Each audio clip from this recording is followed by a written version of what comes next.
What is up, everybody? Mr. Curtis here. Welcome to topic 3.5. If you're not getting the hang of this, we're doing some land-based empires.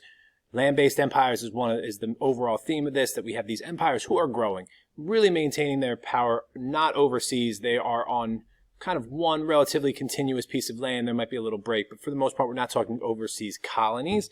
We're going 1450 to 1750. Again, Unit 4 is going to be on kind of European exploration, so we're going to see a little of that trickle in here, and then we'll see a little of what's in Unit 3 trickle into Unit 4, and then we'll attempt to piece it all together at the end like a nice big puzzle. But this topic is on the Tokugawa Shogunate. This is Japan. You might be asking, drop a little contextualization for me. You got it. Tokugawa Shogunate is going to be 1603 to 1867. Yes, 1867 is outside of this 1450 to 1750 time period, which lets you know that the Tokugawa Shogunate will exist, and we will be talking about them in a future unit, but don't tell anybody. Shh.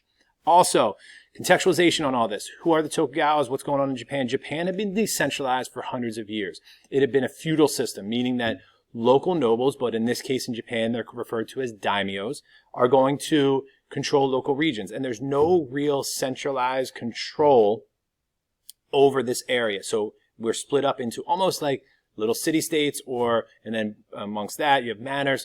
And from the 1450s to the 1600s, from the start of this time period through like the late early 1600s, let me try that again, there's a lot of wars going on. So there's really this kind of period of war where we have different daimyos and different people who are landowners fighting against each other to increase or gain their control and power. What's going to emerge from this is one family known as the Tokugawa family, who are going to emerge and kind of be to take over the other daimyos and centralize control. And this time period of Tokugawa control, you might also see, if you ever do any outside reading or in a document, known as the Edo period, this is the name of what we today call Tokyo, and this is the capital of the Tokugawa Shogunate. So they often refer to this as the Edo period because it is where Tokyo is located. So how did the Tokugawa take over? How do they expand? Well, if you haven't gotten the theme here yet, they're going to expand through access to gunpowder. They're going to have some access to guns. They're going to have access to some cannons, and it's going to allow them and help them to expand. This is the entire archipelago of Japan. Most of the areas that are going to be under the control are kind of this area in the center here, coming down here.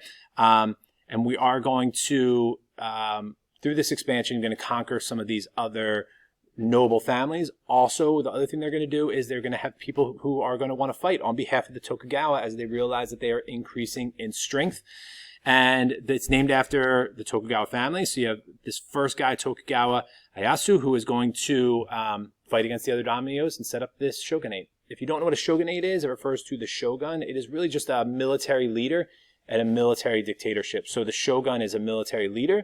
The shogunate is his government that he is ruling over, and this is the government part. So here's what we got. So the shogun, like I said, is the leader of the Tokugawa family. He is the head of the daimyos, and he oversees everything nationally and foreign relations. So he is a centralized government. This is a centralized government. This is a centralized government. It is a centralized government.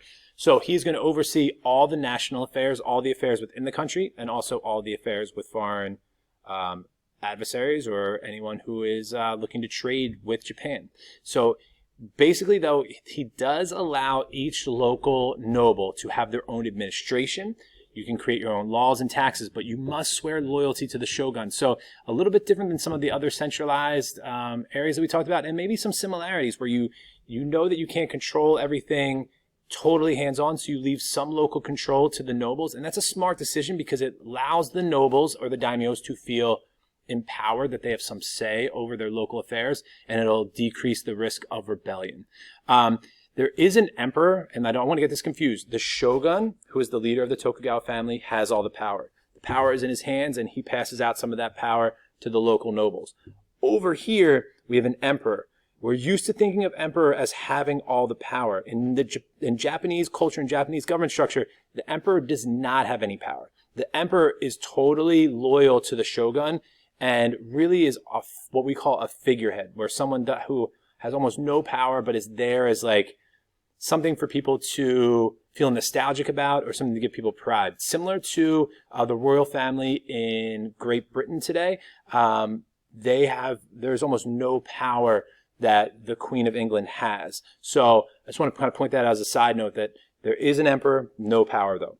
Also, we do have monumental architecture and art, very similar to China, because that East Asia, that China to Korea, China, it's going to be the opposite of what you're saying, China to Korea to Japan, is kind of this conveyor of ideas kind of going back and forth, and there's going to be a lot of influence in Japan from China. So we're really going to see similarities to what we saw in the Qing. We have a lot of focus on landscape and natures, which is similar to the Japanese religious beliefs of worshiping nature and the idea of nature having an impact on day-to-day life. We also see this big wave, this very famous painting, but also we have pictures of the shogun, similar to the portraits that were done of the emperors in the Qing dynasty. We have a very similar art influence in Japan.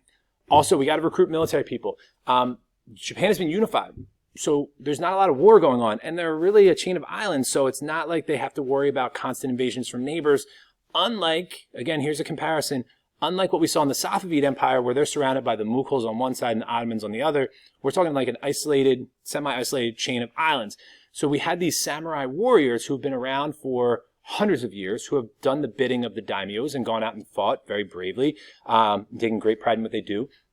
And there's really no need for them anymore because we're at peace now. So the question is, what do you do with this samurai class? So what the shogun does is he really changes the role of this samurai class from military protectors, from people who are protecting the daimyos and the emperor and the shogun, to this kind of educated class of bureaucrats. So the samurai role shifts from being a warrior class to almost an educated bureaucrat class, where it's seen as you'll still train in samurai ways, but you're also really focusing on education and helping carry out the laws of the shogun. I just put these swords on here because at the time, every samurai, to be honored as a samurai, you would carry a long sword and a short sword. So this is kind of an example of the long and short sword. You would carry both of these, and it would signify that you were a samurai. Pretty cool. Also, you got tax. So taxes were actually decentralized, although the government centralized, they're going to decentralize. Each daimyo and local lord can figure out their own tax rate. And most of the taxes do come from rice. So rice is the primary source of food. Pretty cool GIF or GIF there. But we're going to see the taxes are going to come from taxing rice. So you can determine the tax rate, but you do need to provide to that part of that tax base back to the shogunate, so the empire, or in this case, the shogunate, can be run successfully. One way to make sure that these daimyos don't gain too much power, since they have kind of their own local laws and their own tax rates. So if you're the shogun, you need to make sure that you're not going to get overthrown.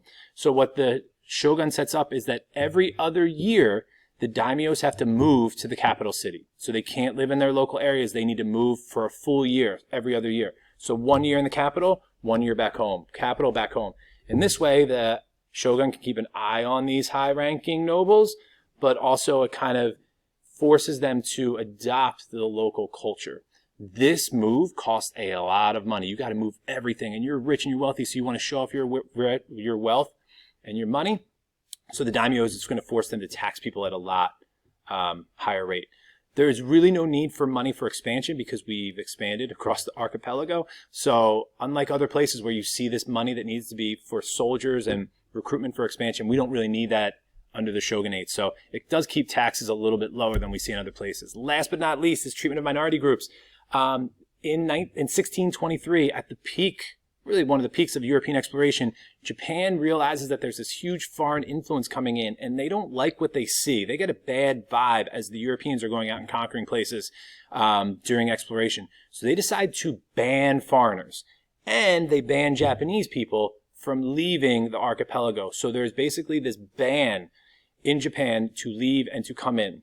And again, this was done during European exploration as a way to protect Japan. So they essentially isolate themselves from the rest of the world, which seemed like a good idea at the time, but it's going to leave them without some ideas in the next time period that we'll eventually get to. They do allow, and one kind of side note to this, they do allow some Dutch merchants, they do have an agreement with the Dutch to allow people from the Netherlands who are merchants to come in and have a trading outpost.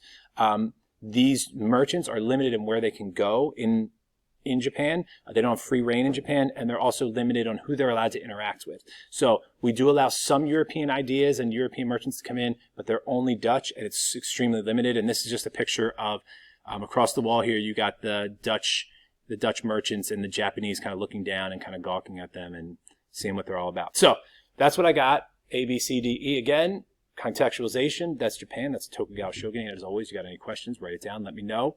I'm out.